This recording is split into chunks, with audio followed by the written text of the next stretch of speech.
Frankly, from the dust, Mum had said there was no reason why boys couldn't have pink suitcases, and it was perfectly fine, and anyway, there'd be no losing it. "It's 2020, Jacob," she'd said, and although she was right, I didn't know what the year had to do with anything. She'd also said the princess was exactly the right size. It could hold all my clothes and still qualify as carry-on. Proper travellers never bothered putting their bags in the hold these days, supposedly. "It's the internet for you," said Mum. She used the internet to explain a lot of things. Dad shook my hand and pulled me in for a hug. He ruffled my hair, instructing me to stay safe. Mum had her puppy eyes when she squeezed me and said she was missing her little soldier already. As she released me, she handed over what I thought was a note with emergency numbers and instructions about what to do if I ripped my jeans, etc. She closed her hand over mine and put a finger to her lips. As I shifted the paper to my pockets, I saw it was American money, a bill with 100 in the top corner. My imagination exploded with fireworks of possibility. How much Marvel merch would that buy? Answer, not much. But it didn't matter, because the studio was also giving me spending money. Mum read from her phone a list of things I shouldn't do.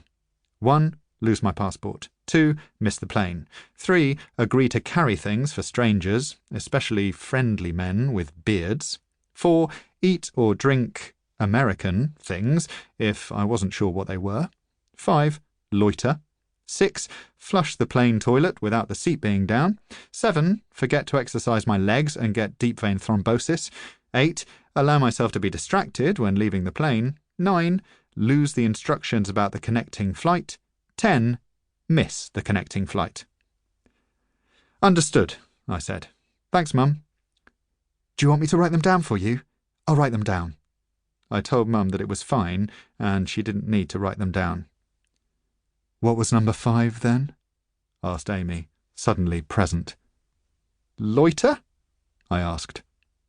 Mum beamed. Dad nodded. Amy yawned. "And make sure you ring as soon as you land," they said in stereo. I crossed my heart and hoped to die, which I instantly regretted. It was Amy's turn to say goodbye. She chewed gum, and Mum told her to take her earphones out, for heaven's sake. "Hope you don't crash," she said, smiling. "Amy," said Dad. "What?" She shrugged. "I do. What's wrong with that? It'd be bad to say I wanted him to crash." She narrowed her eyes. "Have you seen the weather in Chicago, by the way? It looks intense." Suddenly her phone was in her hand, and she was holding its blinding screen to my face. I couldn't take in the detail before Mum had fussed it away, but what I did read was a single word. Snowmageddon. Not paradise or perfect landing weather. No. Snowmageddon. "Is that even a word?" I asked. "Ignore your sister," said Mum, as my chest buzzed with anxiety bees. She brushed my fringe from my forehead. "I can't believe I'm putting my little boy on a plane, on his own." She turned to Dad. "Why don't we all buy a ticket? We can put it on the credit card. When was the last time we had a holiday? What about my well-being?" She looked around frantically for someone she could buy a ticket from. "Remember Calais," said Dad to Mum, before turning his dad stare on me. "Don't miss your connecting flight. You hear? Don't miss your connecting flight. I don't want to have to drive to Chicago to rescue you." I frowned. Amy yawned again. "You know what I mean." I didn't. But I did know that I wasn't a kid and that everything would be 100% fine.